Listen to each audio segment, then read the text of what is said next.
Si l'UNRWA n'est pas en mesure de fonctionner, on assistera probablement à l'effondrement du système humanitaire à Gaza.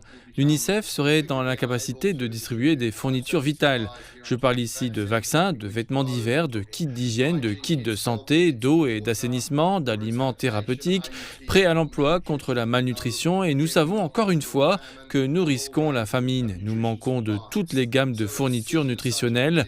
Une telle décision signifie donc soudainement qu'un nouveau moyen a été trouvé pour tuer des enfants.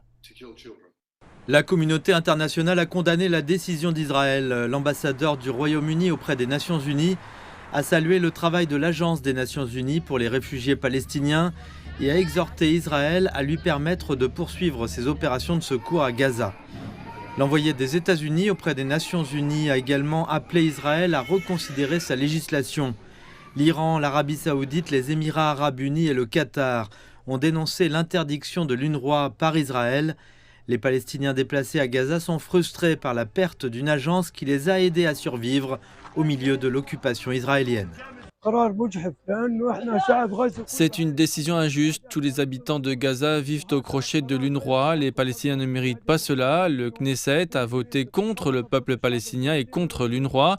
C'est le seul organisme responsable de l'aide humanitaire et de la sécurité des Palestiniens à Gaza et au-delà. C'est une décision injuste qui nous affectera, nous et beaucoup d'autres familles. Il y a des familles pauvres qui dépendent du soutien de l'UNRWA. Elles reçoivent une aide tous les quelques mois. Depuis 1948, nous vivons en tant que réfugiés. Ils devraient nous permettre de rentrer chez nous et ensuite ils pourront faire ce qu'ils veulent.